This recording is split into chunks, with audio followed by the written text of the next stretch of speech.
The whistle moaned like a dying steer, long and hollow, and then the train gave its last breath of steam before it settled into silence.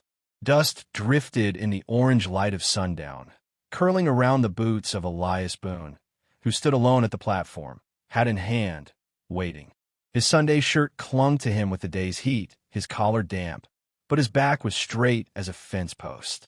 The first passenger stepped down, a miner with his pick slung across his shoulder. Then a mother with two restless children tugging her skirts. Then silence, save for the creak of the train's iron wheels. Elias's eyes searched the crowd for a soft face, a ribbon bonnet, a smile meant for him. Instead, the air tightened. Boothiel struck the planks with a steady, deliberate rhythm. She came down from the train like a shadow taking form, tall, shoulders squared, a black duster brushing against the worn wood. Twin revolvers rode her hips easy as if they belonged there more than breath itself. A battered hat sat low on her brow, shading eyes that didn't look away from anything. The station agent stiffened behind his counter, his mouth gone dry. He leaned to one side, whispered like a man afraid of summoning a storm. "That ain't no bride. That's Mara Cortez." The name fell heavy as a coffin lid. A pair of loafers on the platform stumbled backward, clutching their wife's arm. Another man tipped his drink into the dirt and vanished toward town. Elias didn't move. He set his hat back on his head, slow as dusk swallowing the day. The woman, Mara, let her gaze sweep the platform, pausing on him. "You, Boone." Her voice carried low, roughened by whiskey and trail dust. Elias gave one nod. "Well," she said, a hint of a grin curling her mouth. "Looks like your bride's come at last." Gasps cut through the air, sharp as knives. The mother clutched her children tighter, eyes darting between Elias and the outlaw woman. The station agent shook his head, near to muttering prayers. Mara stepped closer, boots clicking against wood, the scent of iron and gunpowder trailing her. "Don't look so surprised. A man like you ought to know a wife when he sees one." Elias's jaw set. The brim of his hat shadowed his eyes, but his stillness carried weight, like a storm crouched on the horizon. The last bit of sun dropped behind the desert ridge, painting the sky in blood and copper. The train hissed, then lurched, pulling away, its thunder fading into the canyon until nothing remained but the outlaw woman standing where a bride should have been, and the cowboy who did not step aside. Silence thickened. Dust swirled, and in that silence, the story began. Lantern light spilled across warped saloon boards, painting the floor in amber streaks. Glass clinked, chairs scraped, but talk died low when Elias Boone pushed through the batwings, the outlaw woman at his side. Mara Cortez didn't wait to be welcomed. She strode straight to the bar, palms slapping wood, and called for whiskey. Men at their tables leaned away, as if her shadow carried heat. Her duster swayed, and the silver of her revolvers caught the lamplight like twin fangs. Elias stood apart, hat tipped low, hands steady at his sides. His silence said more than words, but the saloon eyes weren't on him. They studied her, the smirk, the scars, the way she drank like water after a drought. "Boone's bride," someone whispered near the card table. "Bride?" A second voice snorted. "That's no wife. That's a viper wearing boots." The dealer cleared his throat, dealt his cards quicker, as if shuffling might sweep the tension from the air. At the bar, Mara's laughter cracked sharp. "This town's quieter than a graveyard. You all looking for ghosts?" She tipped her glass, amber running down her throat. Then her eyes flicked back to Elias. "Or maybe you're waiting for this cowboy to speak?" Elias's hand brushed the rim of his hat. He didn't answer. He only watched, his gaze unreadable. Outside, the wind kicked dust along Main Street, rattling shutters.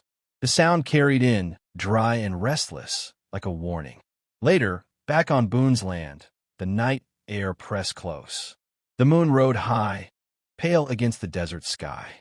Mara paced the porch boards, boots creaking under her weight, while Elias leaned against the rail, arms folded. "You gonna throw me out, cowboy?" she asked, sharp and mocking. "Or you like the idea of a killer set in her plate at your table?" Elias said nothing. His eyes followed the line of the corral, where the horses shifted restless, as if they too felt her presence. She stopped, turned on her heel. I've seen men fall to their knees begging for less than I've done. But you, she jabbed a finger toward him, her grin edged with anger. You stand there like stone. What are you hiding, Boone? The answer came not from him, but from the day after, in town. At the general store, Elias set a sack of feed on the counter. The shopkeeper's hands shook as an old Union veteran stepped from the back room, his face scarred, one sleeve pinned empty. His eyes widened. His voice cracked rough with memory. Boone the butcher, I knew you. Cole Harbor, Wilderness. I seen you fire that rifle like the devil's own hand. The store went still. Mara, leaning by the doorframe, narrowed her eyes. For the first time, a flicker of doubt crossed her face. The horizon boiled with dust, the thunder of hooves rolling closer with every heartbeat. Horses screamed, iron shoes striking stone, and the town's windows slammed shut one by one. The Cortez gang rode hard into Main Street. 5 men cut from the same cloth of violence, rifles slung across saddles, pistols loose at their belts. They reined up in a storm of dirt, eyes searching for the woman they'd come to claim. Mara Cortez stood in the doorway of the saloon, her black duster swaying, her face a mask carved from iron. She didn't flinch when her brothers dismounted, spurs jangling, boots grinding into the street. The biggest of them spat, voice sharp as a whip. Thought you could run, Mara. Thought you'd play house with some hayseed while we bleed without you. His gaze cut to Elias Boone, who leaned on the hitch rail, calm as dusk, hat low, hand resting quiet near his holster.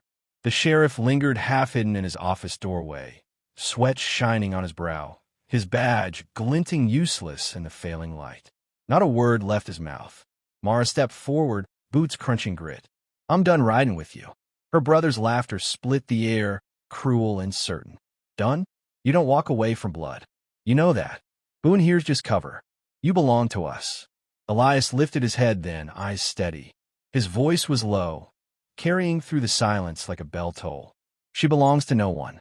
Mara's jaw tightened. Her hand hovered near her gun, torn between the faces that mirrored her own blood and the man who had not once lifted a weapon against her. Don't be a fool, Boone, another outlaw barked. You got no fight in this. Step aside, keep your land, and maybe we let you breathe. The townsfolk peeked through cracks and shutters, breaths caught. Even the horses at the hitch post stamped and shied at the tension. Elias didn't move. He spoke again, quieter, heavier. I buried more men than your gang ever robbed. You don't know who you're standing beside. The words hung there, sharp as a blade. Mara turned, staring at him, really staring. She saw the scars across his knuckles, the stillness in his frame, the way the crowd itself leaned back from his presence though he hadn't drawn steel. For the first time, her smirk faltered. The sun dropped lower, shadows stretching long down the street. The outlaws spread out, hands twitching near their holsters. Boots scuffed, spurs jingled. The sheriff stepped backward into the dark, shutting his own door. The wind rose, carrying grit and silence. And in that silence, the choice sharpened.